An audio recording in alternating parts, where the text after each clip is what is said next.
We are playing Dark Age of Man campaigns. This is our rotating GM campaigns. It's Sam's turn. This is, I think, the fourth session. Sam's going to Mhm. try to do fourth and fifth. David, unfortunately, is not able to make it due to weather. So we're going to be running with two tonight. That's going to be Dell up there, up top there, and Sam is running his game. And of course, you guys know who I am, Bill. Yeah. All right, let's do it. Bill. Harold, if I remember Harold. correctly, right?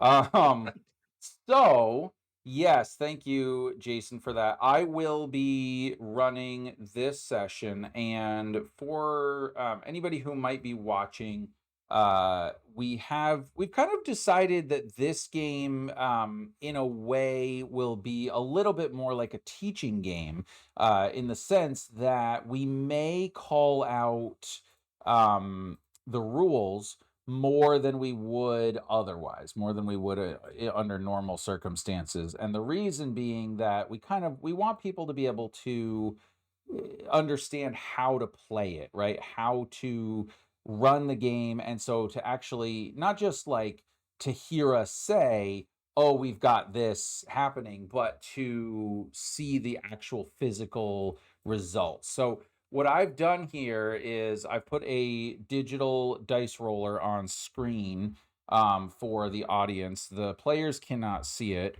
Um, and I will, as the presenter, I will use 3d6 for my random seed chart, which I've also put in the overlay here. So hopefully this will be a good indication of what the actual mechanics of play from the GM side. And literally, the only dice that I roll are the random seed charts. And so, what I may do throughout this game is, if I roll the dice, I may give a brief like pause to explain why I'm rolling the dice, but likely we will handle that in post game banter. So, Sweet, sweet. yeah. So, without further ado, we'll get this party started. Okay, so the setup for this game, Lord Washburn has called in the fjords, and the aldermen are worried because war or battle seems imminent. Um, but primarily, he has called a war council. So as the one of his most sort of trusted aldermen, right, and his brother-in-law, and perhaps the um, holder of like one of the biggest fjords in Dredge County and in the Dredgewater region, right, Lord or Alderman Julian Utta will be making his way to Dredgetown to meet with his brother-in-law and to discuss among the aldermen the next course of action. But for any of you who haven't watched this, where we are at right now is we've discovered that Lord or Alderman Vadamont Mort, who is a contentious alderman who does not really support Lord Washburn. He has lands to the south which are technically within the greater realm of Lord Washburn's uh, dominion, but Vadamont Moore is strong enough that that claim can't be pressed. And so he has taken to riling up the populace in the southern lands against Dredgewater. He holds great feats and games of combat and martial prowess to kind of find the best warriors and the best mercenaries, and he employs an army of mercenaries. Well, this army, or this at least this warband, whoever it might be, has been seen in these lands and has been stirring up trouble.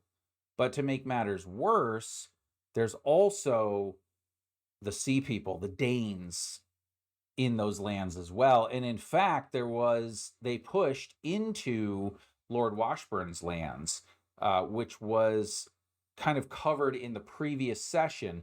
It was supposedly a group of pilgrims, but turned out to be spies, for which Saverick and Willem, the two rangers, had been able to discover, and Willem running himself nearly to death back to Dredgetown informed the town and the Lord what was going on. And so, leaving his companion, Saverick, his mentor, and perhaps even his his boss, so to speak, um, alone at the old Roman ruins of the old Roman watchtower that acted as a border tower between the lands at that point, between the southern lands of Dredgewater and now. And so, he had been keeping an eye on Hlodvir the Red, the Danish Viking warlord, or raider, who was also seen in these lands. And so far, we're trying to figure out the connection between all of this. And to make matters worse, we also found a coin minted with the face of King Osper of Northich, which is a little troubling because why is Northich coin so far south here in Eastumberland, but particularly in these lands? So it's with that this scene starts, and I think the way I imagine it is that we almost would see like a crow flying over the land of southern England, right? Over the dredge water and the lands, flying south, going closer and closer to the River Thames. And where just the previous day, the previous couple of days, we had beautiful weather, sunshine, festivities, merriment, the sounds of laughter and of of merrymaking within Dredgewater. Now it is more living up to its name. It is dark, it is rainy, a bit of a fog has rolled in. And as the crow kind of co- continues to fly, there's a crack of lightning in the sky, and it just for a moment, through the heavy rain and the mist that has kind of settled over the land, it illuminates the ruins of the watchtower, and there is a tiny speck of light, as he gets closer and closer looking for a place to land.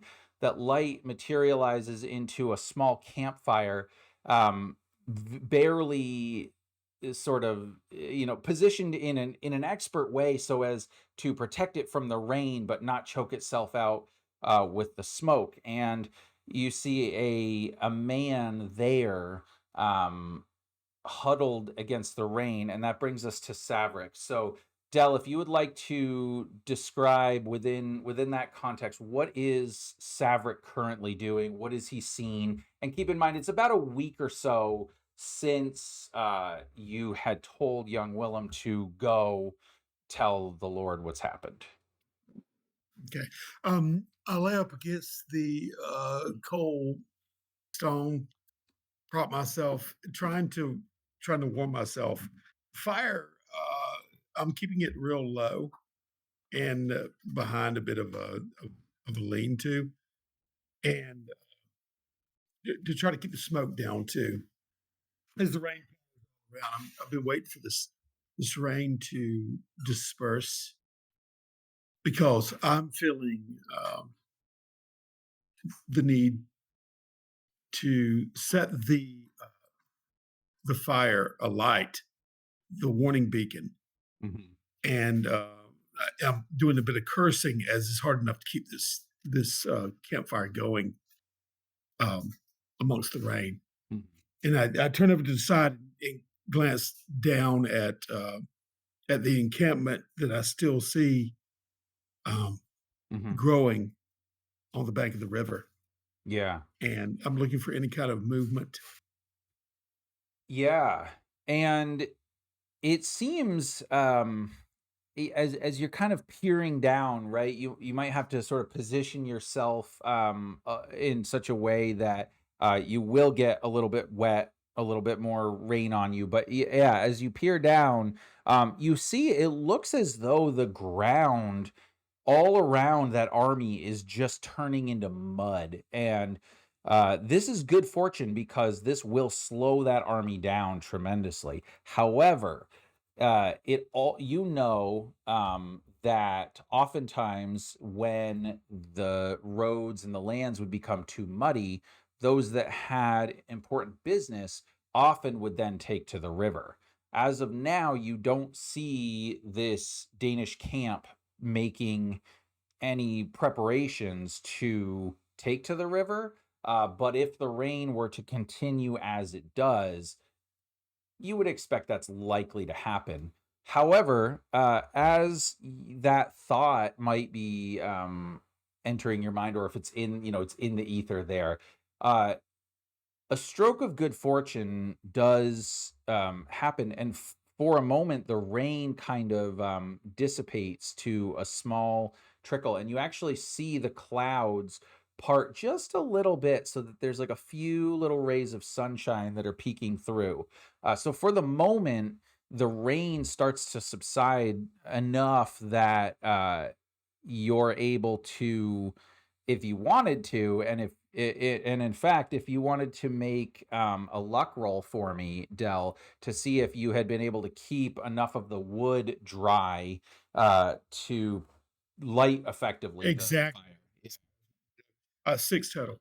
Okay.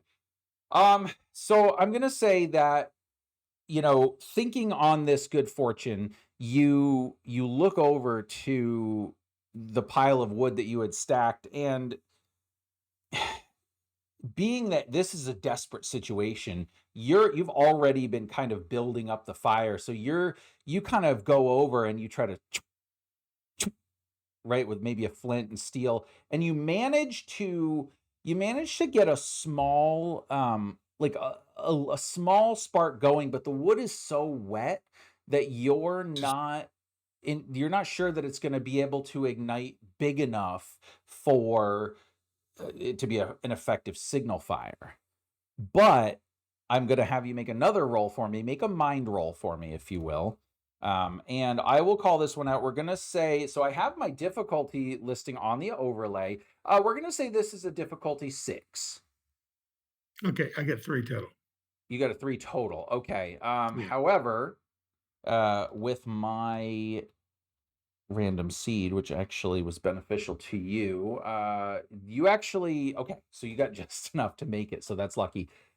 You remember that they're a little less common in the northern lands where you are, but there are these trees that are more common in the southern regions of the Dredgewater, where their bark has like an oil, or like a resin that is highly flammable. And you suspect if you could get some, you'd have to leave your position and go down. But if you could find some of these trees, you could probably scrape some bark and get that resin, and that might be enough to really light this fire if you want that. Yeah, yeah, and maybe some animal fat too, but I Yeah. curse my luck and slip out, partially looking at um, the groups that are meandering, Hmm. down there, gathering, Yeah. and, I'll slip out from my cover and try to retreat down into the wood line, Yeah. because I do more than anything need a fresh stock of wood, or at least something to, Yeah. like you said, with that resin to ignite it. So that's what Yeah. I'm gonna be, attempting to do Yeah. here. Okay, that's fine. And I'm actually not even going to require a roll on this because uh you have the fortune that seems to be smiling upon you with this break in the rain. Um has caused the war camp down below you to kind of like soften a little bit. And what I mean by that is they're not like huddled under their skins or just miserable in the rain. They're kind of like jovial now. And so they're not really paying attention to their surroundings as much as they are taking a bit of a respite. So you feel fairly confident that you could leave and that they're not going to go anywhere. They're not going to do anything right now. And you're probably not going to be seen. Okay. Well, Yeah. that's what I'm endeavoring to do Yeah. right now, to be able to work my way back up and be as stealthy as possible in doing that. Sure. But yeah, I'll be engaged in that. So I slipped down the hill, uh, back and retrace my path, as it were, Yeah. to get to that wood line, and then go about my search. Yeah, Most absolutely. obviously. And so I think being that you are a ranger, that you're fairly competent when it comes to knowing, right, the natural surroundings, you're able to spot one of those trees fairly quickly. And as you're kind of looking around, right, it's still just this muddy mess. And there's a lot of tracks from game of all different sizes, right? Whether, deer prints and squirrel and the foxes that run through the fens and the lowlands here. But no If I signs happen to of cross one footprints or of them, anything. though, if I happen to cross some small game, I wanna take it too. Okay, sure. Well, so that if you want to do that, go ahead and just roll a luck roll for me and let me know what you get. But you definitely find the tree. It's 12. Okay. Not a Not nat a 12. yeah. So you as you're kind of scraping at this tree, right? You take your knife and you kind of stripping some of the bark, and then what you do essentially is you flip it over and you kind of scrape out like the little shavings or whatever, so you get this like Yeah. fine kind of Kindling like, and it's yeah. yeah, and it's got this like sort of oily resin to it. Um as you're kind of doing that, the noise kind of uh startles something, Scares and you kind of look over and you immediately notice that it looked like it was a deer. It looks like a doe was probably napping in or kind of trying to shelter from the rain underneath some of these trees, and you can see where the grass is kind of matted down, and she's trying to get up, but she's not as quick as she would be because the ground is very slippery. So you have a moment here if you wish to try to Yeah, take I'm gonna this take my deer that you dagger could. Yeah. and flip it immediately in her direction Okay. to try to take her out at that point. Yeah, for sure. Yep. And so yeah, you can roll for me. Okay, no such luck, being 3 again. 3 again. Okay, yeah. And so I think, unfortunately, being that just, your hands may have some of the resin on them, it might have been a little slippery, right? Just everything around you is just wet, right? You go to throw the dagger and it misses just a little bit and thunk into the tree. And Um, the deer's eyes yeah, the just deer, she darts off. yeah, darts off. Like, But you're fortunate in that there a couple of apples seem to fall from the tree as a squirrel you can see jumping from one like bough to the next over to a couple of other trees, and then quickly they're out of sight. yeah, I curse my luck and go over there and see the 2 apples as I Yeah, pull the knife back up yeah, they're naughty and little kinda give crab a wry apples. smile to the deer, Yeah. and, "The luck was with you, my dear." Hmm. I'll turn around and go back there and take off some more kindling. Yeah. Very cautious when I do that, and I'll tuck it away Yep. and take a bite out of the apple and Hmm. tuck that away too, and then slip back up the hill. Yeah. With some of this, more than the kindling, Yeah. some of The resin the basically from the bark. Yeah. some of the wood Yep. too, Yeah. Yeah. For but, sure. some extra, but it maybe have a little bundle under my arm as I try to make my way back up. Yeah. And I'm definitely prepping to start a bigger fire, a bonfire, a proper one, Yeah. as I do it under, you know, Yep. so that's what I'll be Absolutely. engaged in. That's fantastic. And so, um, I think what we would do is, as that there's a break in the rain, right? And we would see our metaphorical crow, right, take off again, and start heading more north, back towards Dredgewater. We would see Saverick, right, climbing back up the watchtower, putting the thing down, preparing this bonfire, this signal fire, with renewed vigor, being that you've had nothing but rest essentially, right, for about 4 or 5, 6 days. So mechanically, any wounds that you would have taken, those conditions have cleared. I don't, unless you took one that was so bad that it required actual healing. I can't remember if you did or not, but if not, you would be no more fatigue, none of that. Um, Okay. yeah, and as the scene kind of shifts, we start to see the sort of like teepee or whatever of kindling and wood that would have been used for the bonfire start to catch. And it seems that your luck is going to hold, as the clouds seem to be kind of dissipating just a little bit. Um, but this is England, and if it doesn't rain all the time, then where are we, right? uh Yeah. Yeah. so with that, we see the crow kind of fly back, right, heading north until um we come across a scene of men on horseback. It is a small party, but behind it trails what looks to be men at arms, and then the sort of peasant rabble, geared for war, right? So with their pitchforks and their scythes and spears, anyone that might have bows or knives, whatever, right? This is the fjord of Alderman Julian Udda, uh, answering the call of Lord Washburn to the Council of War. And so, as the crow kind of dips down and flies over, you're probably within about 10 to 15 minutes of the town itself. In fact, you could see the palisade, and you could see the river Dredge. You're kind of going along its banks.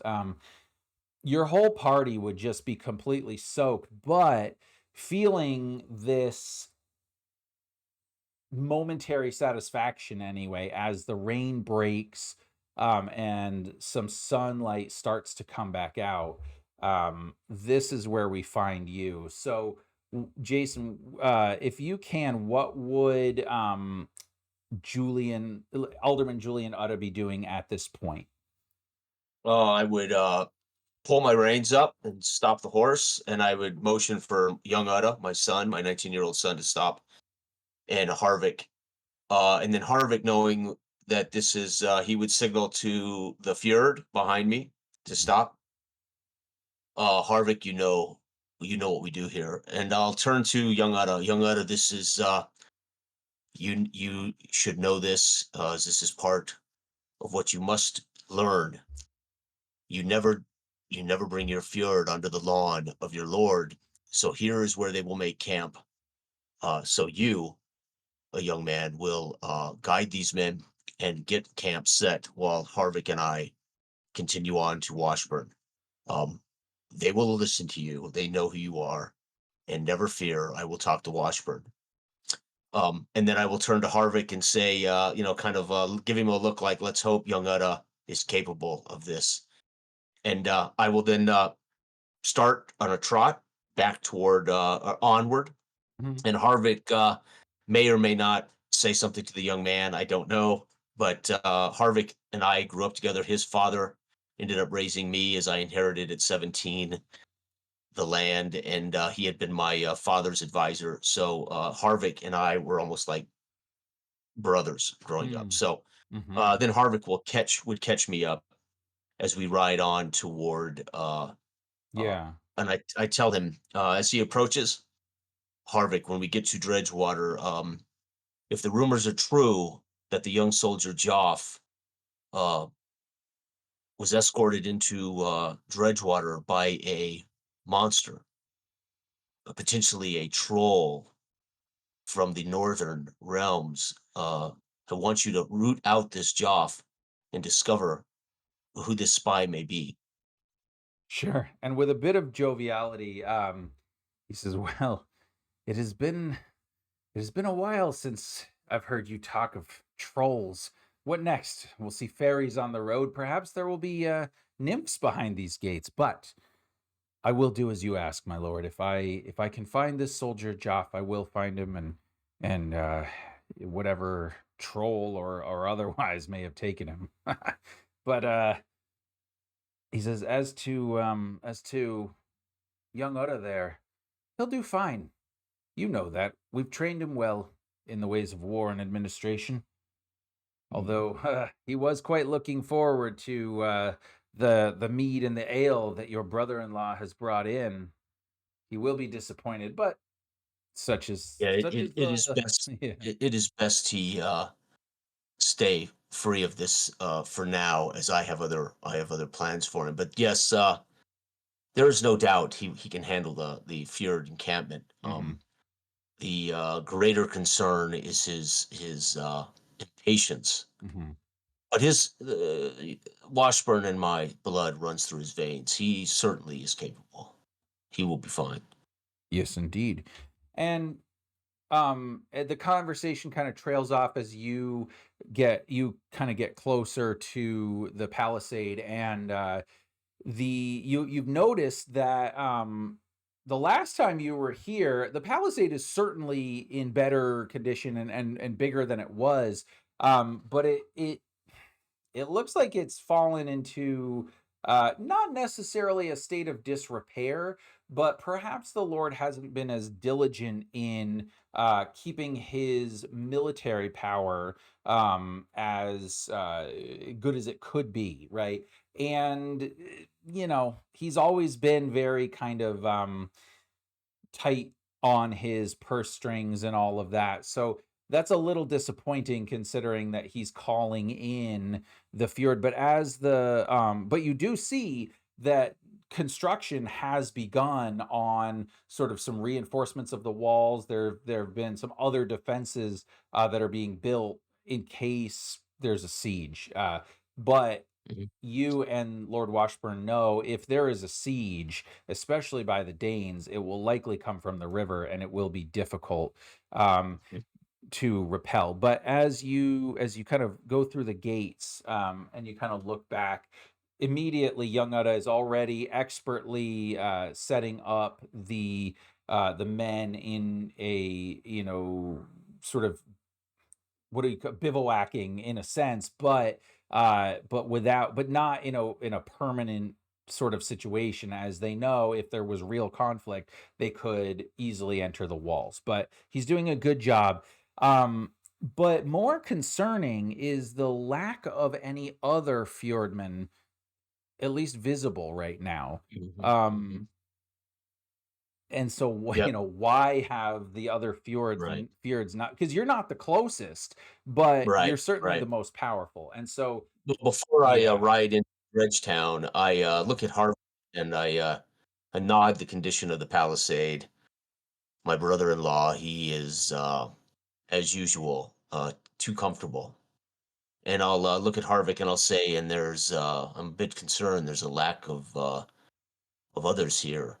I'll pull my horse strong to the left, down toward Dredgewater, Mhm. and Harvick will fall in behind as normal, and I'll ride down to the blacksmith Dar Mm. and dismount as I come in, and I will yell about Dar, where are you, you big fool, you ugly monster? And you see Dar, big, like stocky guy, right? Clearly the built of a blacksmith, right? You would have heard this clang, clang, and then you would hear it stop as you as you yell out, and he says, "Who's the son of a whore that insults me?" And he pops out of his shop and he sees you there, and he says, "Oh, the biggest son of a whore of all of them, or the biggest Yes, whoreson of all of them. Julian, what brings you?" and I will reach out and give him a warrior's handshake. Mm. It's good to see you, big man. It has been a while. Yeah. I want you to hold Harvick and I's horses here. I do not want them in the hands of Washburn's groom inside the palisade gates. Can you do that for me, old friend? And he looks around and he says, I certainly can, and I suspect they'll be needing some new shoes, but I'll tell you what, any droppings that they leave, I'm not picking them up. I'm not a stable. You just know that. Looking ab I'll look about Dredgewater and say, "Well, you wouldn't know it by the ground here. It's all horse shit." I, also, my friend, tell me, what is news? I have heard some news. The fate went well. I've heard news that young Willem and Joff brought back dour news Mm. of sightings of potential invaders in the south. Is this true? And he kind of looks up now, and I forget, is Dar do has it been established that is he Christian or pagan? I cannot remember. We never did. We It's never did. entirely up So to you. I'm going to he makes the sign of the cross, and he looks and he says, "Ah, dire news from the south indeed. That young lad Willem nearly ran himself to death. Actually, this rain hasn't helped. Took himself quite a done not done well for his lungs. But yes, he's said that there's a party of the sea people down in Mortsland. No, Or no yes, well, surprise really, but that is no surprise. Exactly. yeah. Harvick, I nod to Harvick to pull from the a pouch a coin, a silver one silver coin.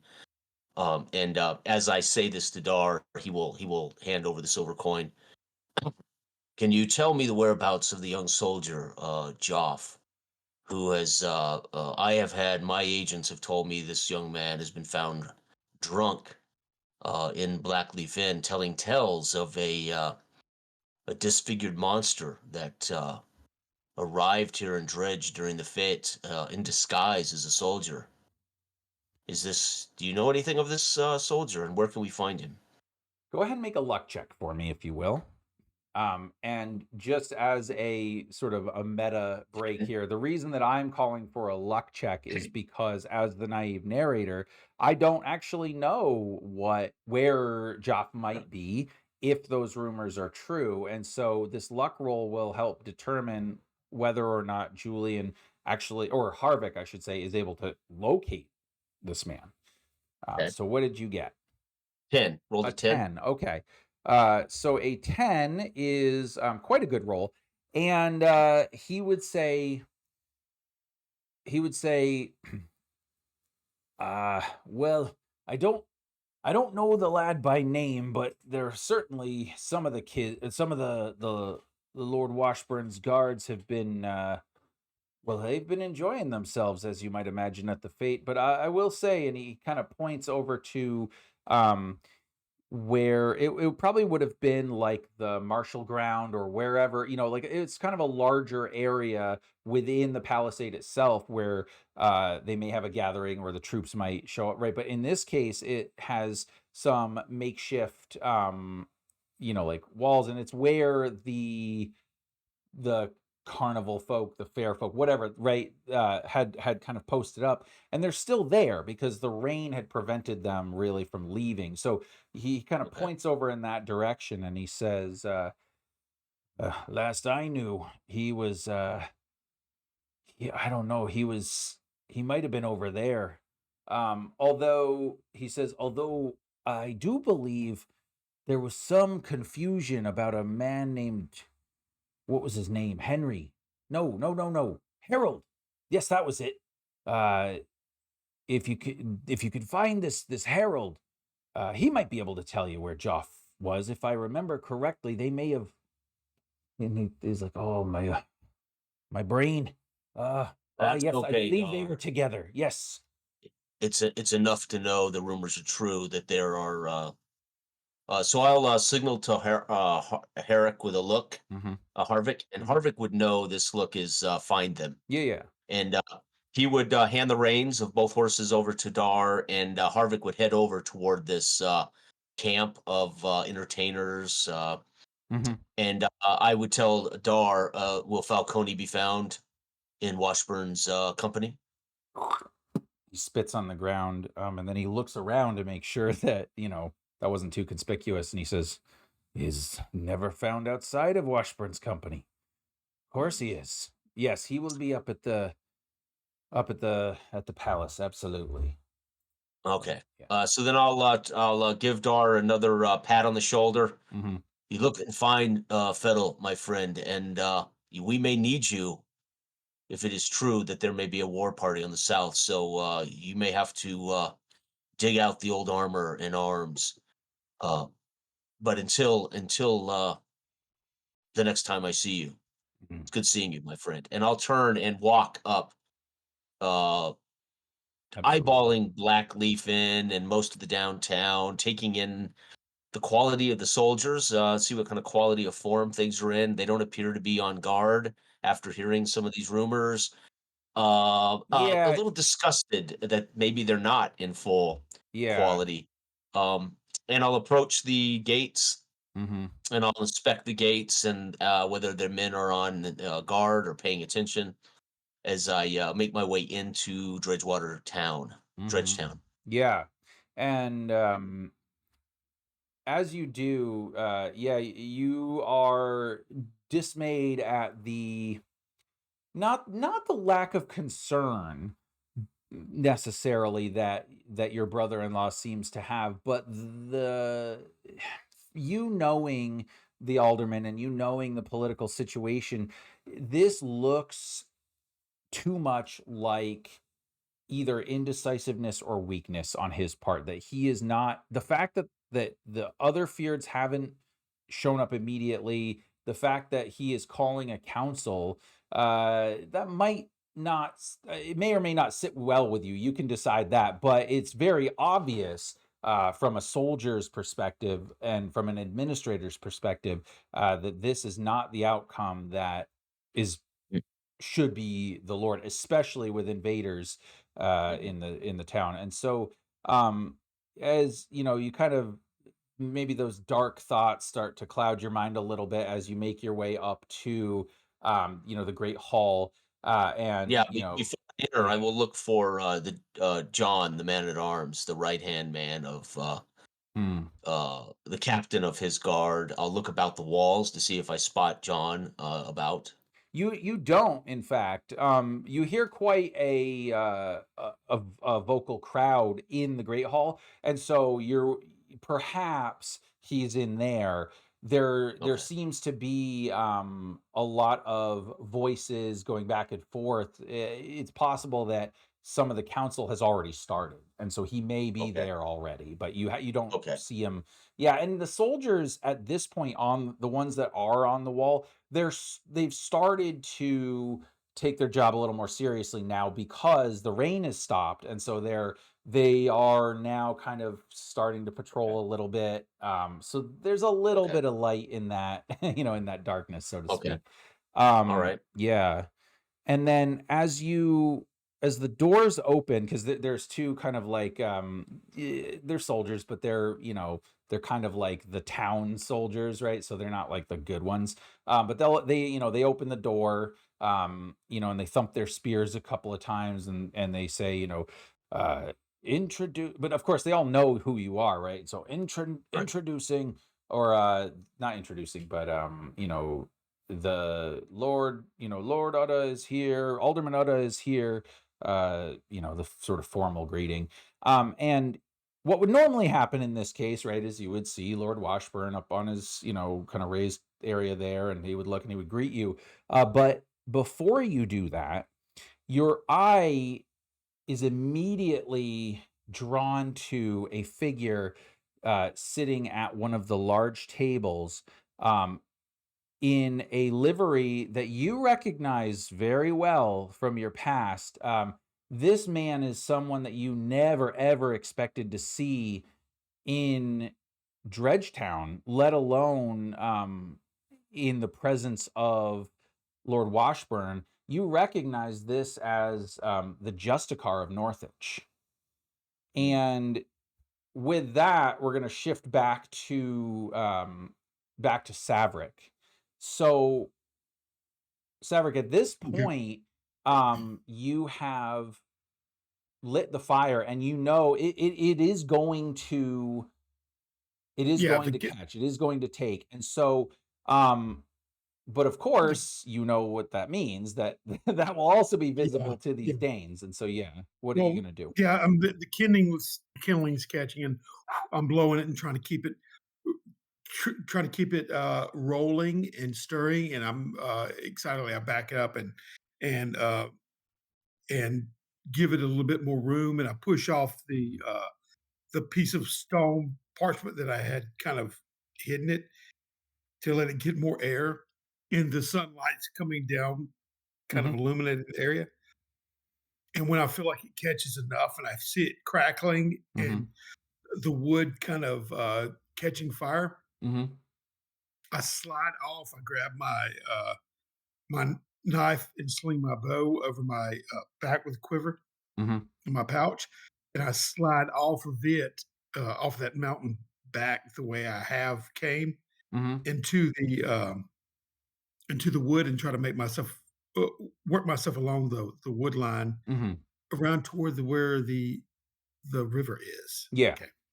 And is the intention to kind of get a little bit closer to the Danish camp, but still be, or are you kind of just following the river, but more back up towards, friendlier lands? The intention is right now is to immediately get away from the area. Yeah. Okay. So the way I'm visioning it, you've got the hill here, you've got the Danes on the other side. I'm on this side.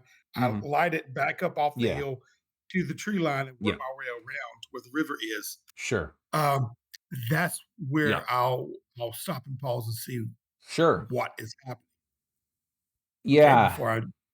And so you managed to kind of back into the tree cover, obscuring yourself, but being able to see out, kind of at the watchtower. And it doesn't take long before you see a group. It looks like they had started on horseback, but because the mud is so bad right now and the grass is so slippery, they actually leave the horses down at the bottom, of the hill, on which the watchtower stops, and they make a valiant effort to climb up this hill. You can clearly see one of them points down to like footprints, right, where that you would have left I'm going slipping down, into yeah, the river right now into the river. and working Okay, my way toward their boats towards their boats. Okay, along the river south of and them. Yeah. so, yeah, you're kind of doing that. They're looking around, they're looking at this watchtower. They start, like, you can see them gesticulating, right? And then all of a sudden, as you're kind of, the river is kind of carrying you. Now, you got to realize too, though, that the river is um pretty strong at this point. The current is pretty strong because of all the rain. So if you don't want it Yeah. to just carry Oh, you it's right down in, I'll need you to make a body check for me, a body roll for me to, well, I might get yeah, if yeah, you're saying it's just I'm kinda caught in the undertow and yeah. I mean, it's slowly if carrying me if down. you don't do anything, it would carry you down into, you might run into their Yeah, boats. yeah, Yeah, exactly, but I can catch myself. yeah, Or either if I pass, I'm trying to catch myself on some kinda outcropping of sure. root systems or whatnot, Okay, past that, but I'm trying to keep really low and maybe even underwater to a certain extent okay, as I go past. absolutely. Okay, that is 8 altogether. Okay, gotcha. So 8 is, again, for anybody watching the meta here, that's a tough difficulty. I would say that that is reasonable for this scenario, right? And so, yeah, as you kind of fight the current, you are no stranger to the water. You're strong still, you're hale, and so you're able to kind of maneuver yourself over to the far bank, a little ways before you kind of see one of the ships. But what kind of catches your eye, um, away from the ships is you actually see this, it looks like, um, not so much a tent, but it's this area that is sort of sequestered off from the rest of the main camp. And in it, you see a number of, uh, it looks like young girls, women, maybe some young men as well. Some of them seem to be shackled. Most of them seem to be crying or bearing the marks of, welts or cuts. And they are guarded. There are people, there are Danes that seem to be watching them, although they seem somewhat passive. And so you can see the Danes are really kind of like, they're sort of half watching these A half guard, yeah. captives. Yeah, these look like But slaves. This looks like maybe a slave pen. yeah, I just want to get to a certain point where I Mhm. can grasp a hold of anything and arrest my You scent can, you can, further down the road. yeah, you So can make yourself over to the bank if you want, on either side. If you wish to be on the campside, you can, or you can be on the other side. That's up to you. But you, if you were to try to kind of float through and past the boats, that would be exceedingly difficult because there will be people on the boats watching and all that. So, you know, you can yeah, attempt that, or yes, you can, but you won't. You'll be fine to disembark the river, which wherever you want. yeah. Well, that's what I was trying to do Yeah. was go down further past. Mm. But you're saying the pins were before the boats. That's what you're telling me. Yes. Yep. So yeah, you kind of have like if you're coming down the river, right? You have like the camp starts over here, and you've got the slaves kind of off here. You can see some of the Yeah. like the women, the Danish women, right? The soldiers or the war bands, maybe wives, girlfriends, whatever. They're kind of in there washing. You see some of the shield maidens or whatever. And then you've got like some of the boats kind of pulled up onto the shore. And you could go down, but you start I'm to see that there's fires and there's little patches of soldiers everywhere. Um, if you were to float down past the boats, you risk being seen for sure. Oh yeah, definitely. Yeah. But I'll try to arrest myself the at the boats Hmm. and try to grab a hold of that if they're halfway into the thing and Mm, kind of position myself um, yeah. Like, are you going to hang between. on, or are you Yeah. intending to like climb it? Yeah. Okay. You'll hang on to it, So kind of. for right now, I'm just stopping. I got to ascertain what's going on. But Sure. all I'm doing right now is just kind of arresting myself on the boat Hmm. before I go further. And yeah, Okay. that's all I'm attempting to do. So Absolutely. And if that aid so, suffices, maybe I can just grab a hold of the back and yes. kind of Yep. trail there. And I'm looking up. Um, how many voices do I hear? Are their attention elsewhere? Yeah, I mean, ultimately, this you've had a pretty good view of this. It seems like a raiding party. There's only Yeah. two boats, but there's probably a good 60 or so uh maybe a little less than that, like true fighting men, but there's probably around 60 or so actual Danes that you could make out. There's probably a good 20 slaves as well. There doesn't seem to be any like direct attention on you because again, with the Mhm. sunshine peeking out, they seem to be a little bit more like preoccupied in enjoying that. Yeah. Yeah. All right. Um, I'm going to. I mean, the boat's obviously full of men, so Hmm. I'm not going to not going to clamor on. I'm trying to push myself off and try to go underwater and float down further past You want to the float essentially groups. under the okay. Yeah, I'm just going absolutely. to try to not be seen, but that Yeah, so I obviously is going to. think that will be a new body check for me. I'm take a deep breath and Yeah. go under and let the current take me Yep. uh, as far as I can go Mhm. in a certain count before I surface Yeah, and so try to this will make be my way pretty up. tough, but yeah, you can do it. Or you can attempt it. Okay, no Yeah. problem. It's another 8. Oh, excellent. Okay. So I think, yeah, as you kind of dive down under, right, and you really feel the pull of the current, you kind of let go with your hand, and it starts to carry you um, under the sort of the back part of the boat, which is still sitting in the river.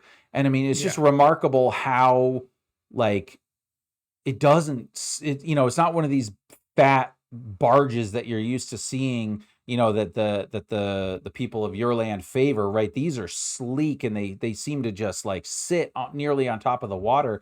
And Yeah. you kind of, you go under it, and you kind of, you get, a couple of bubbles are coming out, right? And you manage to sort of a mixture of swimming and kind of pulling yourself along the bottom of the boats. You manage to kind of come out on the other side of the ships, and you kind of quickly pop your head up to get some air.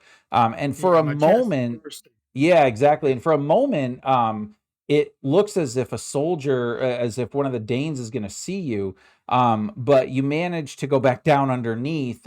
You realize that he was actually pissing into the water. But at the same time, he was like drinking something out of a big. So he was preoccupied, and so you know you're not sure if It's he like a saw you, film. but you're pretty sure he didn't. And you managed to make it a little bit further down before you come up again, taking another deep breath. And you've managed to make it just far enough down that their camp isn't really dense right here. There are a few Danes that seem to be sprawled out, right? There's different campfires. Um, but Yeah. yeah.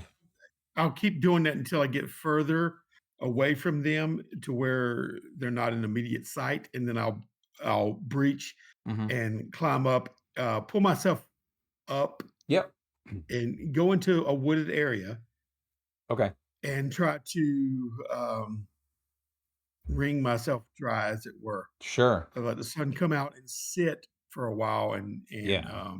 I've gotten a good estimation of their powers and their numbers, and Right.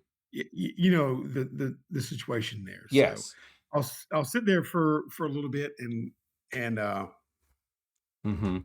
I've set off the signal fires. I'm gonna let that rest and find Right. out what exactly Yeah. they're going to be moving on And before I make my next move. yeah, and so I'll say this, I somewhat to your, maybe puzzlement and chagrin, you're now officially into Von Mort's lands. Oh yeah, And you notice that it's still that kind of rolling hill country, but you would expect to see more sort of copses of trees all around, and they aren't. It looks like there were, and as you kind of get closer to one, you realize that they've been cut down. You can see signs of the the trees being cut down, um and just before we shift scenes, you'll actually okay, see you've managed to find a little bit of cover, right? Because of the fact that it's hilly and everything, you can kind of duck behind like a little like rise in the ground or whatever. But you yeah, see a party of maybe like three or four Danes coming, pulling this giant, well, not giant, but it's a fairly good sized like birch log or whatever. And so they're clearly cutting down the trees. Two of them seem to be pulling it with this rope, and the other one is kind of walking, and he's got, it looks like a buck maybe kind of over his shoulder. So it looks like they have been hunting and foraging in this land here. But they're paying you no mind. And in fact, as they get closer and closer to the camp, you can sort of make out, the greetings, and then there seemed to be excitement over this, but you're not sure if they're chopping down lumber for boats, for whatever. But the Danish custom is that whenever they set up a camp, they will set up, spear, like a little kind of spear traps and whatever, to prevent like cavalry. And oftentimes they will make like sort of small palisades or whatever. So they may be uh oh yeah, yeah, preparing for something. Yeah. Yeah. But I'm gonna wait till Yeah. the water, the rivers lessens its swell Mhm. and night falls before I slip into it again. Absolutely. Yeah, and so Uh, for the moment, we leave you as you're kind of uh again being the scout, being the ranger, gaining intelligence, right, on this yeah. force. And we shift back to Lord Washburn's hall, right? And uh Alderman Utta's eyes are just fixated on this. He would almost it's almost like seeing like a rabid dog in human form, right? As the Justicar, uh, you know this man from your time, Yeah, I remember serving him in the when he North. was a pissant Yeah, barrister, yeah, and he, sniveling wannabe lawyer. yeah, Yeah, I remember him. Now I see his signet ring of a Justicar, and I'm a little bit mm. taken aback. The slimy bastard has made it to Justicar. Well, and it's worse than that because he carries the trappings of a bishop. So he is the not only trained in the law, but he also now has the authority of the church, right? And but he still Mhm. has, despite his station change and him being a bit more regal, that sort of almost like rabid, fierce, like burning eyes are the same that you remember, right? Maybe a few more wrinkles and scars, but those eyes are the same and they lock onto you and you see this kind of like little smirk, right? And then he holds his gauntleted hand up to you and he he says, "Ah, Alderman Udda, it's been a long time." Yes, and I swing my fur off and hand it to a attendant, Mhm, my fur cape, and I will approach, palm up. mhm. Just the car, is it? And you have come a long way since we drove Ulfgar out of England. Mm. I have indeed, and I see you've survived and seem to have thrived as well. I've done okay. I have done okay. Yes. Why are you here? Hmm. Doesn't your king need you? Seems as though your lord needs me more than my king. In fact, that is why I'm here. Uh, Hmm. Then you know more than I. Speak.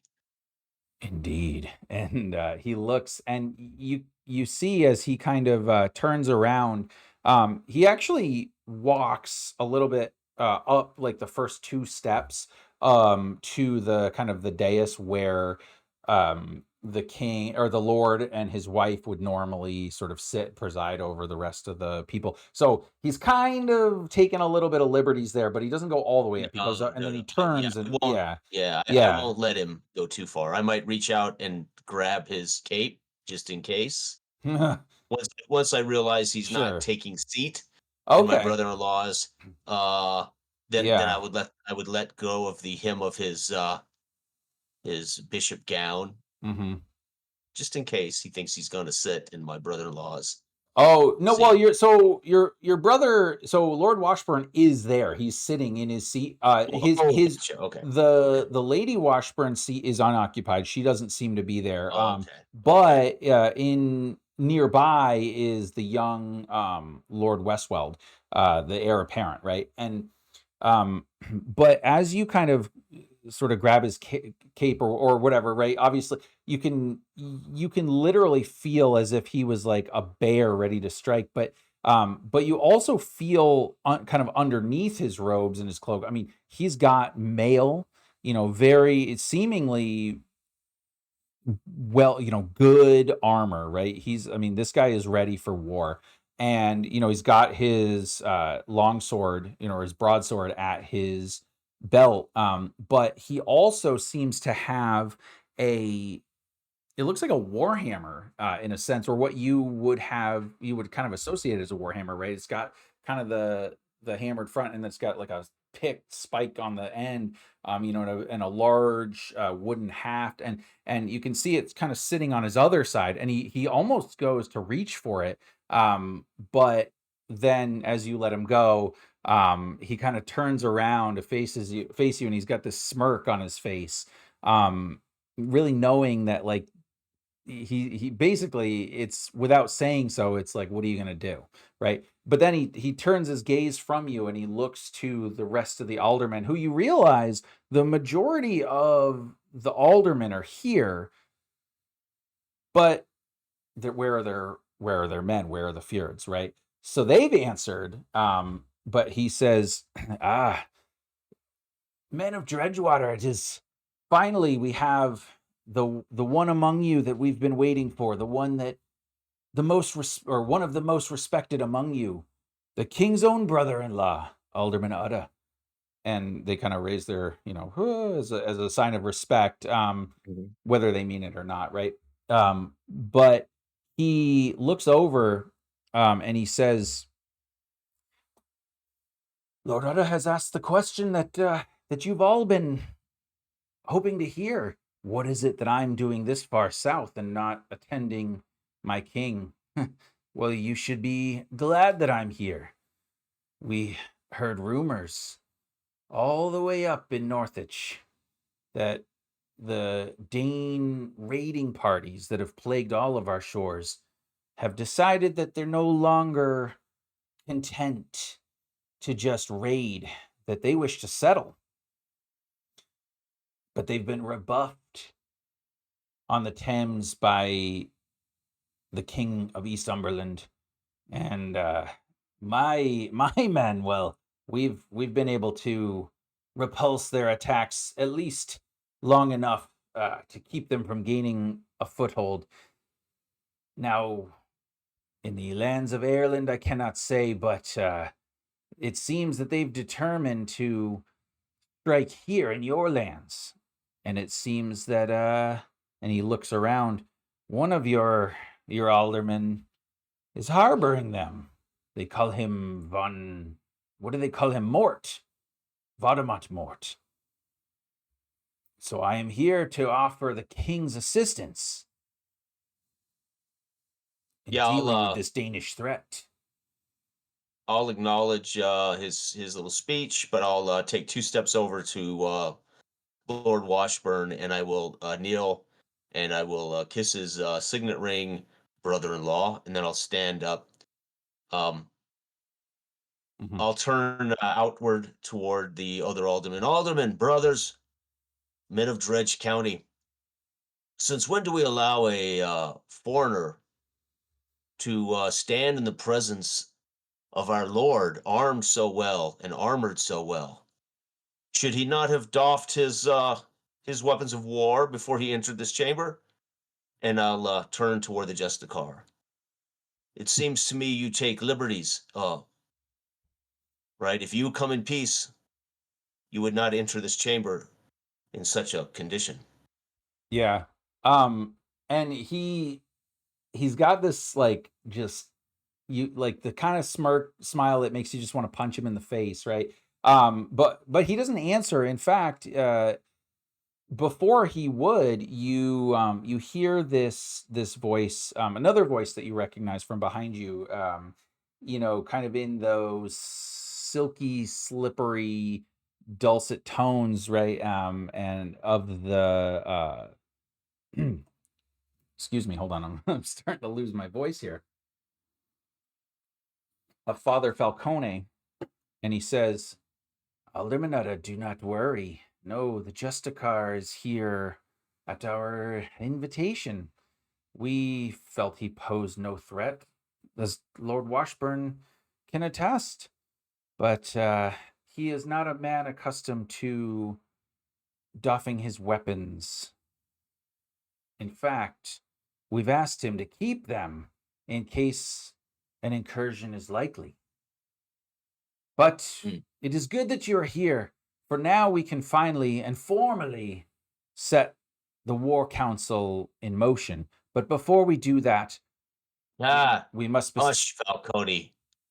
Who oh, are you to lead this council, Falcone? and Lord Washburn looks at you a little bit surprised, and he looks over almost as if he's looking for his wife, but she's not there. And he says, No, no, he does not lead this council. It is okay, but he does speak, he is our agent to, our most heavenly Father, and we certainly need his aid if we are to defeat this threat. So please, Father Falcone, lead us in prayer.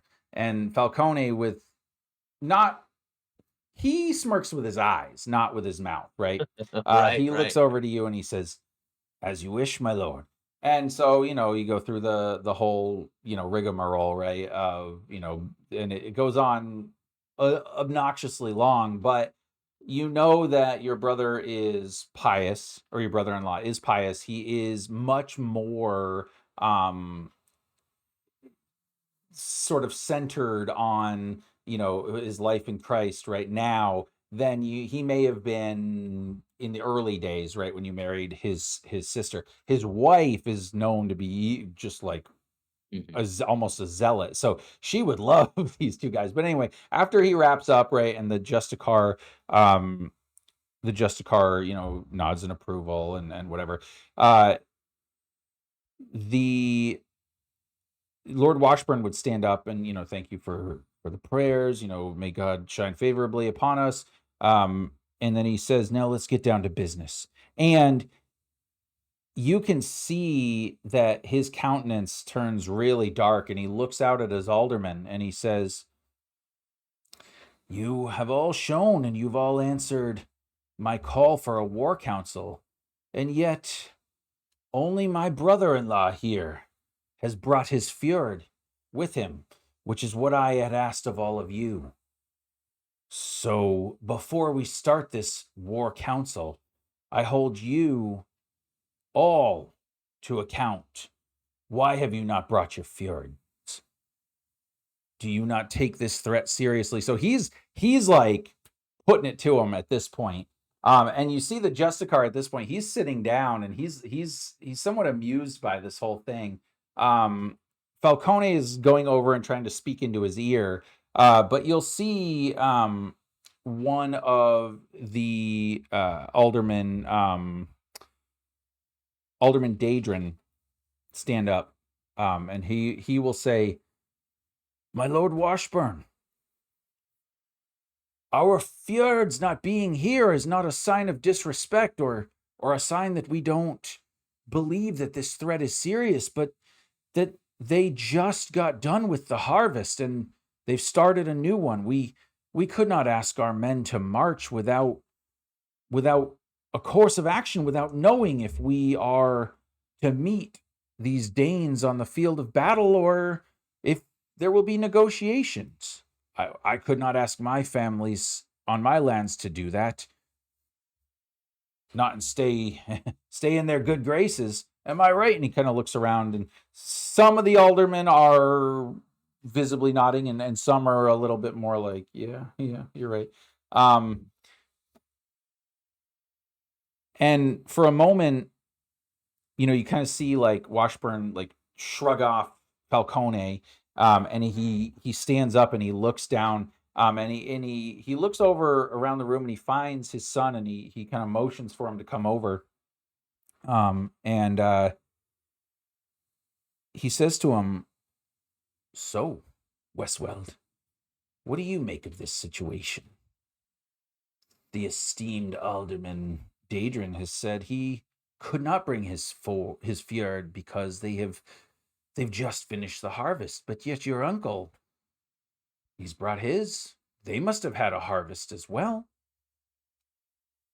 What do you make of this?" And you see Westworld is a little bit, you can tell that he's intimidated, but he's brave and he's strong and he's trying to uh present himself the way he thinks that he should. And so he does stand up, and to the boy's credit, he looks the alderman in the eye, and he says, "Well, if the Lord calls his aldermen to raise the fjord, they raise the fjord. I don't see why an excuse would be tolerated." And with that, the Washburn slaps him on the back. "Good lad, good lad. Yes, you're right. And he looks to you finally and he says, "Well, what do you think, Julian? What do you make of this?" Well, the alderman has he has a point. All of our men are tired from the harvest. And I'll look toward but my question still is to the Justicar. What is it you bring to this aside from your pomp? Do you bring an army? Are they in the field? Um, and he looks and he stands up for a moment and he says, "An army, no, but I do bring men. I do bring fighting men of the North. Me and by the North, obviously, he means Northwich. And should your lord request it, we will fight alongside his men to and your men to repulse these Danes. Because if the king of Eastumberland won't do it, well, by God, the king of Northwich will not allow his southern borders to be overrun by Danes." Uh, and is there a catch to this aid? Speak plainly, man. What is it that the king expects in return? He says, "What does the king expect in return? The king expects that should we meet these Danes in battle, that our combined forces, will defeat them. And then we will return to the north if it seems there's no longer a threat. But we would hope, and the king would hope, that his generosity and his, would not go unnoticed. And that should we ever be in need of aid, should not spies, our scouts report that there are further Danish incursions in your land, if they seem threatening and they may push north, that of course you would inform us, and perhaps our bond of friendship would continue. That's all he wishes." Hmm. So you were heard in good faith. I'll turn to my brother-in-law. Does this set well with you, brother? Do you believe that these men are here to aid us? And he looks at you,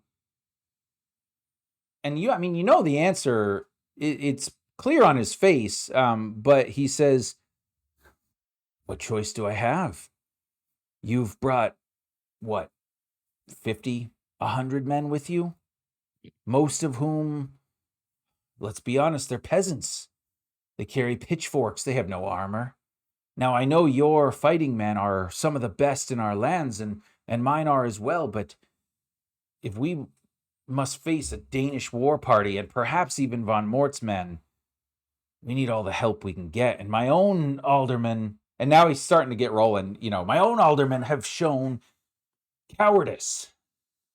Yeah, Yeah, yeah. With that, I'll turn toward yeah, the alderman, mm, and I will raise my hand so my brother-in-law doesn't have to suffer yeah, the indignity of this. I'll yeah. do it for him, Okay, so he knows that he doesn't have to say this. I'll yeah, say it. yep. All of you stand to lose everything if you do not raise their fjords, tired peasants or not. If we lose Dredgewater, you lose your lands. You must understand that. Do you not? Have you all had it so comfortable so long that you don't understand that if you don't crack the whip and put your peasants to the field, we lose everything? And I'll turn to Washburn. It is here that I suggest we don't worry about the Danes yet. We take Von Mort right now. Ooh, okay. Um, and interesting. Okay. So with that, um, I think that causes not necessarily an uproar, but a hullabaloo, as we might say, right? Because he is an alderman. No, none of the aldermen here like him, but he's powerful. He's influential, and it's clear they don't have the will to fight.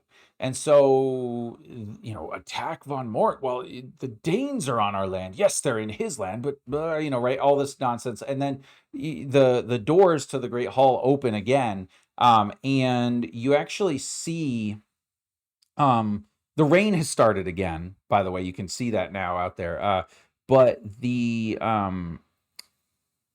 this cloaked, kind of bedraggled figure comes in, and accompanied by, obviously some of the Lord's men, and one of the men comes right up, and leans in, and you can hear this. He knows you.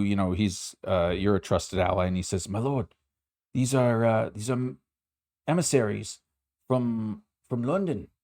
They have a message from the king." And at this point, um, Washburn is a bit surprised, taken aback, and he kind of just nods, right? And so the man motions the emissary up, and as he's coming up, kind of takes off his travel cloak, and the livery, right, of the king, right, in London, the king of what do we call it? I forget, not Eastumbria. Eastumberland. Eastumberland? Yes, Eastumberland, is clear, and your eye would quickly dart over to the Justicar, almost involuntarily. You can't help it, just to see his reaction, right? And it is one of cold fury. He is not at all happy to see the other king of England here. His men are here, and then we cut back to the north, or sorry, to the south, as Saverick has been kind of, waiting on this hillside, watching processions of Danes go in and out, some carrying lumber, right? Some carrying, maybe rocks, or some. See, the game seems plentiful here, and at one point, you see a couple. It's a little bit of a bigger party. They're riding in, and they seem to be carting in, or carrying with them, a new batch of slaves. Again, these seem mostly like, either, I mean, they're definitely women, and the boys, the women, the whatever, of these lands, and a little bit further west as well. And so, he's definitely these parties are starting to range a little bit further. You can Okay. hear the crying and whatever, and then, but as the rain starts coming down again, right? You start to see the camp stir, right? And you notice this big figure, who you recognize after a couple of minutes, right? This is definitely, Redbeard, right? This is Lodvir. Okay. So yeah, he's the leader of the camp, and he starts speaking to his men in Danish. Now, I can't remember, did we establish, does Saverick speak Danish? No, no. Okay. He doesn't, but he's come in contact with Danes before, Right. and May have just few I'll common tell you words here and there. Yeah. what is going to motivate him Sure. and why I play later. But Yep. the rain starts coming down again as I Hmm. was waiting for the swelling of the river to dissipate somewhat, and I Hmm. curse my again luck. Yeah. And as I'm watching this, I lay low and get almost feral with my knife as I white knuckle it, watching uh, these slavers Yep. and the logs being pulled in and whatnot. And I'm waiting for nightfall to hit. Mhm. And when it starts to go down, maybe I see a couple of covered um, campfires, but not probably really. Mhm. But what I want to do is isolate the closest one to me, and the one that's more detached. Okay. You said there was on the southern reaches there, like sparsely Yeah, there's encamped some up groups. here as well, where they've kind of, they're not tightly packed in together, because, uh, from your estimation, they don't feel under threat.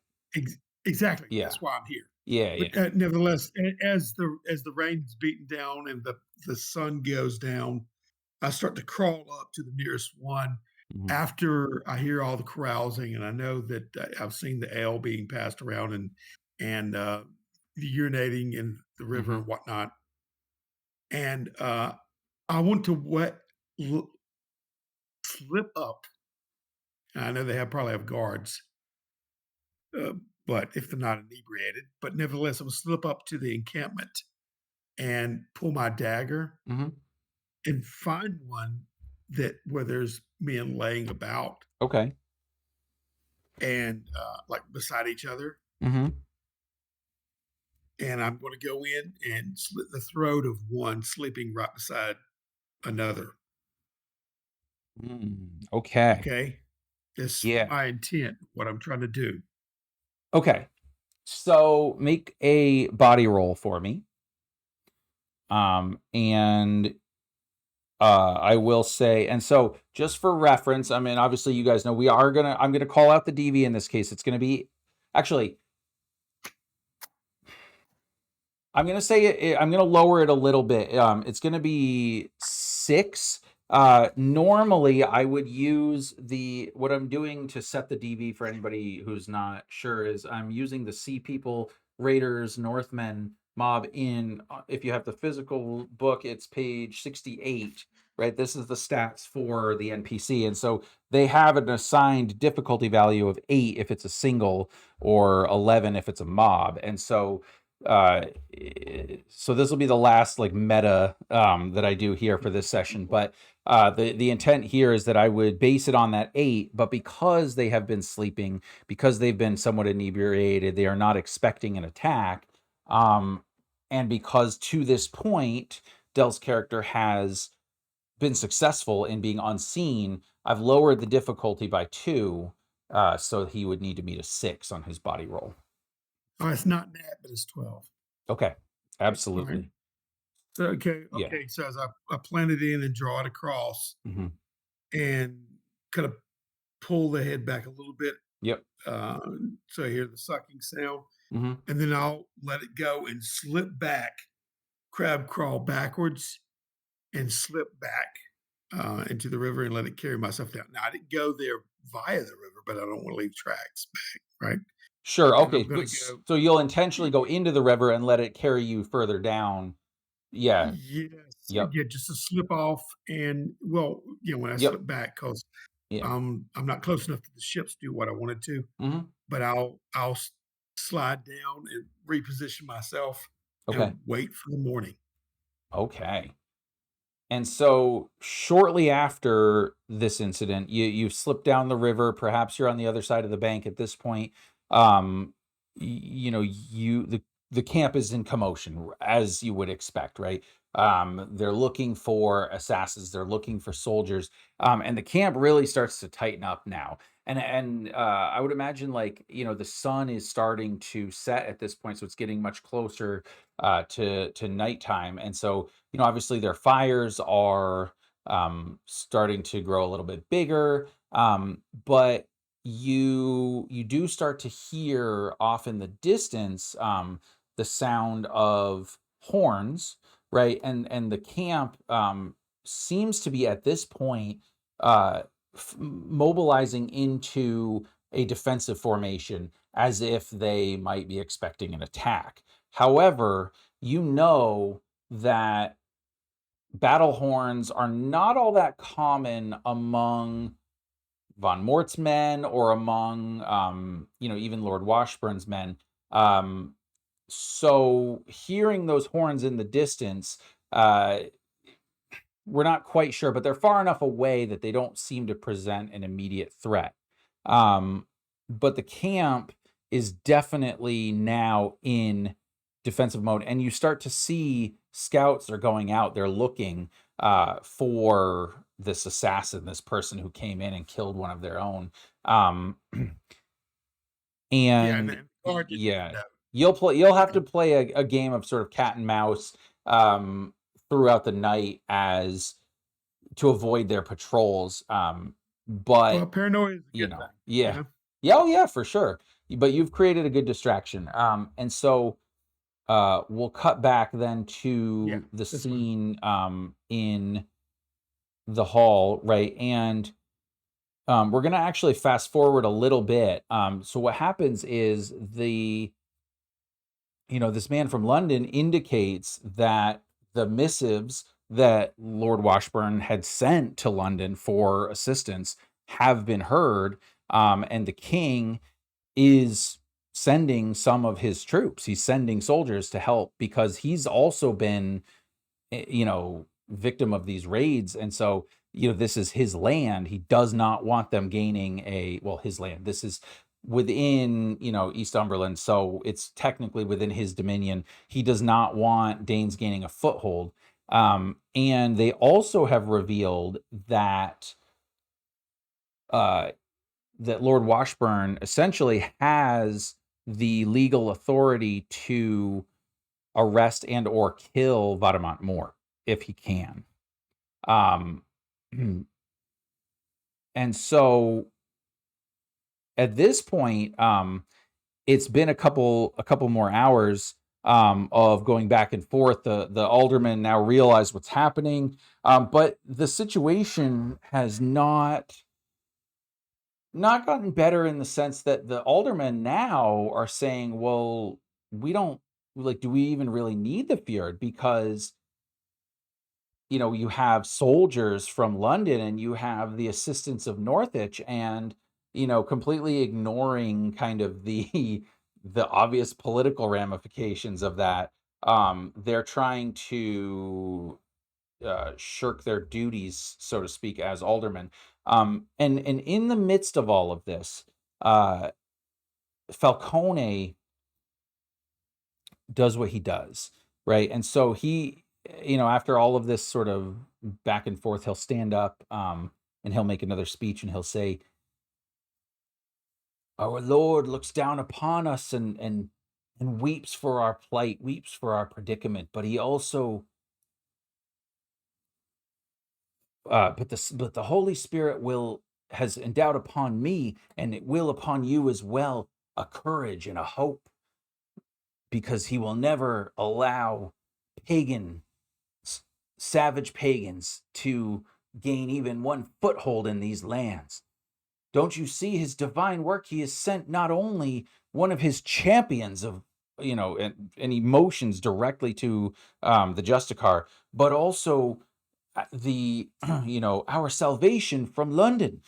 Together, these combined forces, we will, take any pagans and turn the sea red with their blood. But we cannot just worry about the pagans, the Danes that are raiding here. No, they have clearly von Mort has been harboring them. And if he's harboring those pagans, well, perhaps there are pagans in our own lands as well that might be sympathetic to him. So we must all be vigilant. And for this reason, I believe that each of you," and he's looking to the aldermen, "must return to your lands. Send the fjords if you can, because that is important. We do not know the size of these evil pagan forces, but be on guard and be on the lookout for any of those who have not received the baptism of Christ, for they are likely to be sympathetic to his cause." And you can start to see them, this, that, and the other, right? And Lord Washburn seems a little bit like, okay, I get what you're saying. I'm not going to piss off the pagans right now. But by this point, his wife had returned, and she's very much like, yes, we must do this. We must do this. And then kind of after his speech dies down, right, then another group of men come in. These are soldiers from the wall, and they say, "My lord, the signal fire on the border of Mart's men, it has been lit." And I think you would see at this point, Washburn kind of goes back to his no, it's not a throne, but right, his large chair, and he sits down, he kind of slumps down, um, and he's got this almost a haunted look on his face as he knows that this is it. Like this, the men of Dredgewater are going to fight, and a lot of them are probably going to die. And he doesn't want that. But you can see the Justicar stand up, and he makes to leave. He's going to go to his camp. The men from the emissaries from London, right? They are now speaking with, the men at arms and the captain, and they're trying to get the Lord to, hey, our men are still 2 days out. How are we going to do this? And in the midst of all of this chaos, sits or stands Julian Utta, right? Probably the certainly the one with the most armed men here right now, has the ear of the king. What do you make of all of this? What do you want to say or do? Well, I'll turn to the aldermen and tell them they have no choice now. You need to head back and rally your fjords, or you all stand to die. And then I'll turn to Washburn and tell them the best course of action right now is to hold the palisade with my fjord until help arrives. This is the only defensive posture we can take right now, thanks to the coward aldermen who have put the tired peasants above their lord's orders. Mhm, And then I'll uh, basically turn toward the where the Justicar once stood, and I'll catch Falcone, mhm. and I'll say, and God, let us hope He has listened to you, Falcone. And Falcone would respond, and he would say, of course, I am but a humble servant of our Lord Jesus Christ, but I have And the you will great be, and you of course will be safe and sound behind the walls here of the palisade, will you not, Falcone? and perhaps Yes, to that's what I thought. no, no, no, That's what perhaps I to your thought. surprise, he actually says, "Well, I am not a man of military knowledge, but would it not make more sense to ride out and try to meet these men, take them by surprise?" And I'll 2 steps over. I'm nose to nose with Falcone. Hmm. You will not give us counsel about war. Do you understand me?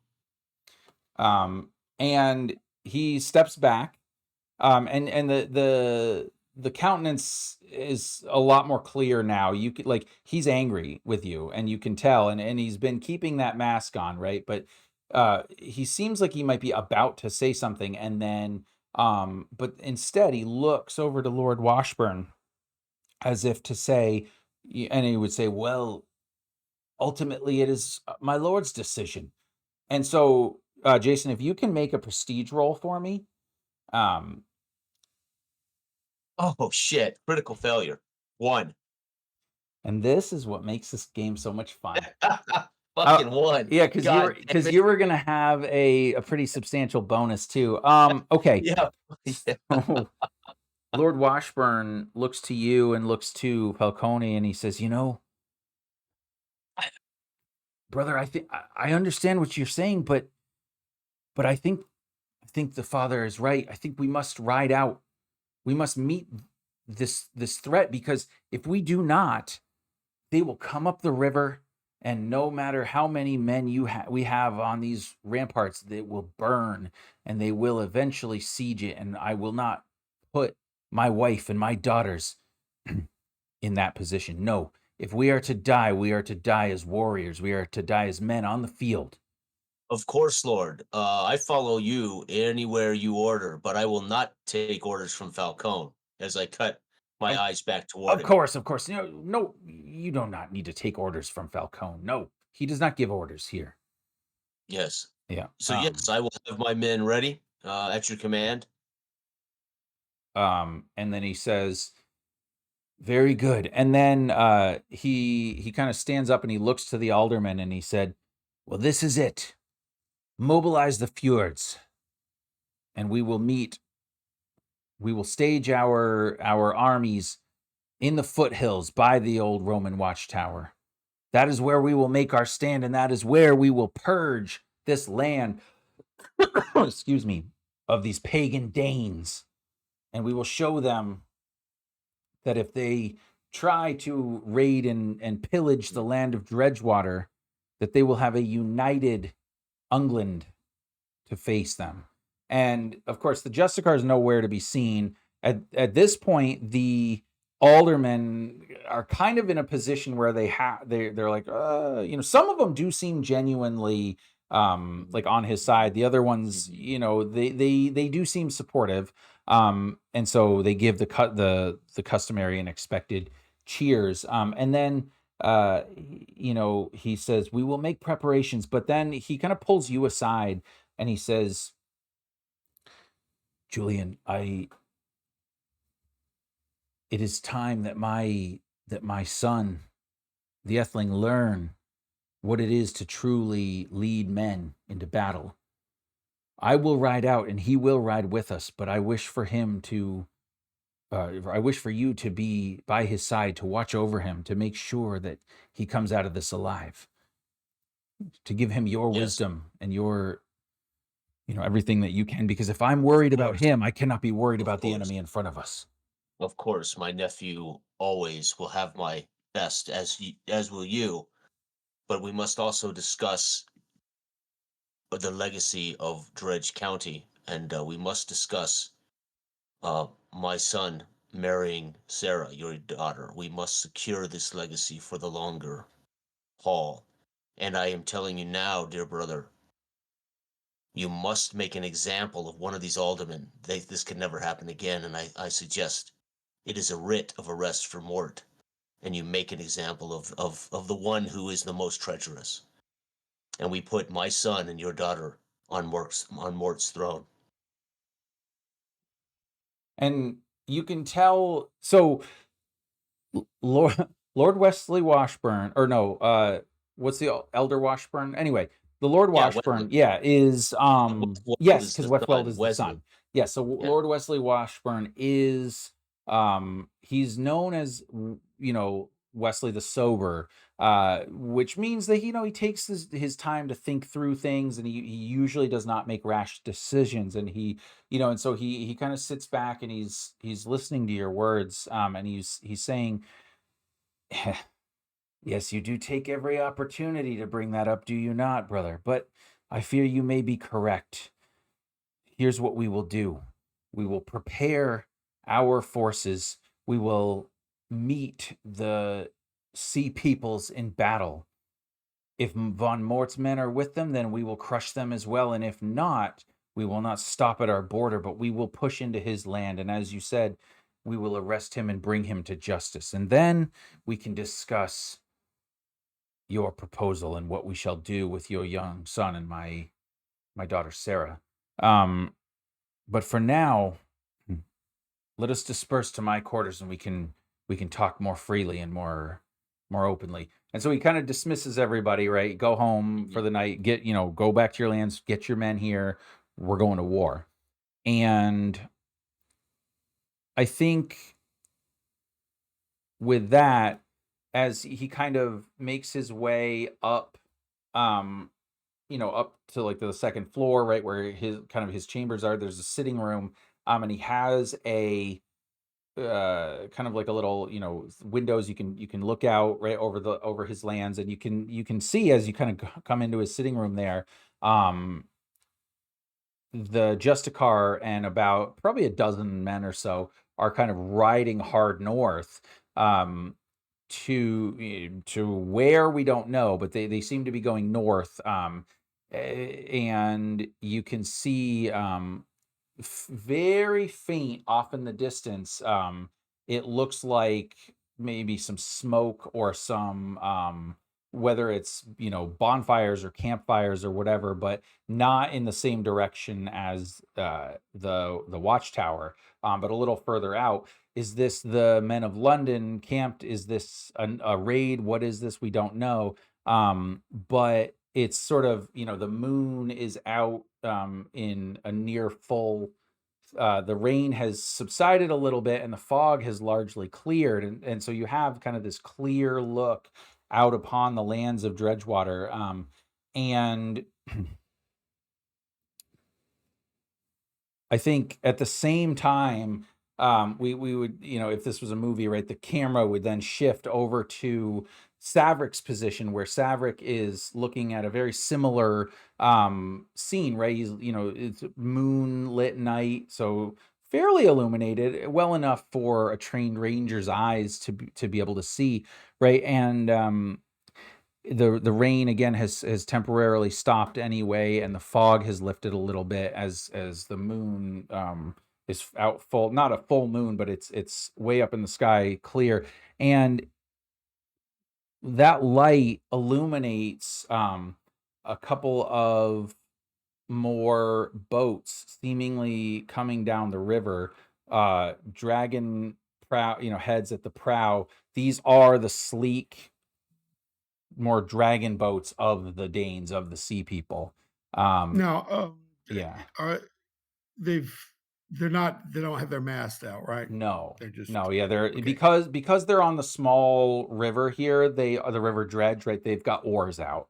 The fact that boats can even get in here this far is pretty amazing. It just goes to show the craftsmanship, right? And Yeah, the you sea pretty knowledge of whatever. quickly Yeah. they can work their way up. Yeah, But yeah, exactly. Um, you know, what I do is I've had taken that kindling out and trying feverishly to mhm. dry it out. Yeah, yeah. I know it can still light, but I was uh, interweaving it around the Mhm. head of my arrows Oh, okay. um, to try to light whenever my attention, in a full moon, I was trying to do this. Yeah. Thankful that the rain had you broken for the moment. But then I turn around and see those Yeah. the Drakkar Yeah. ships coming in, and I slink back down as they go past me Mhm. silently, and obviously starting to dock where Mhm. the others have been pulled up, and the men jumping out and pulling them up. Yeah. Uh, I I'm literally paralyzed at this point in time. I think the river's fairly swollen Mhm. right now. Yep. Um, I'm looking to see if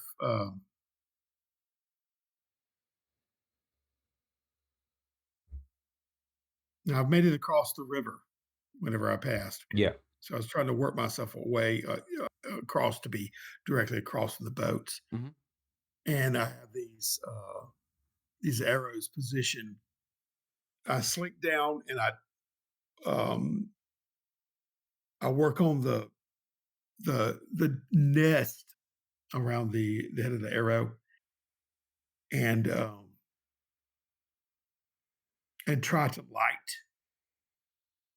one Mhm. um, with the stone. I don't know if that's actually going to catch, Yeah, no, I'll say you can but light it. You can light your arrow for sure. okay. Yep.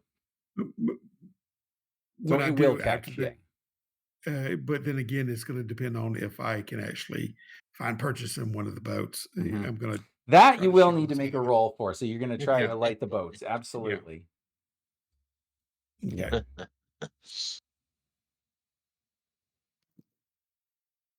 What am I using as far as You are using body, but all you can if you how what quality is your bow?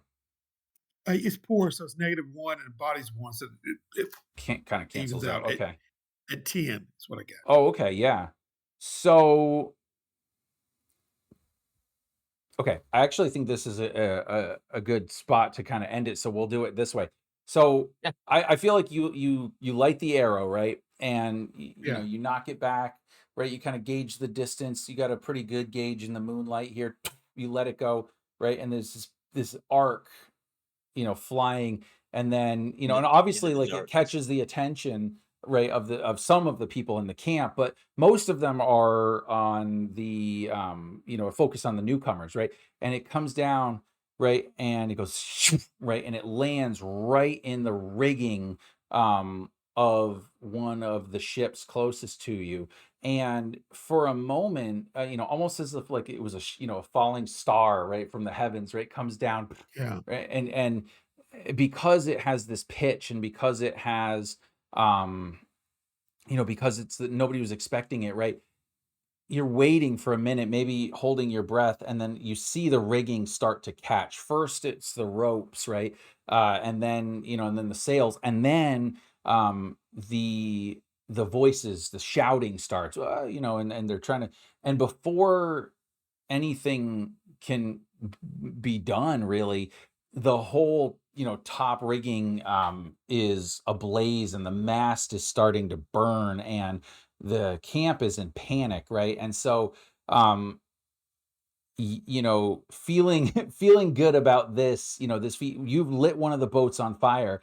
But what has happened was, you start to hear the from the camp, and there are Danes streaming out in your direction, because it was quite clear which direction the arrow came from, because it was this flaming. So Yeah.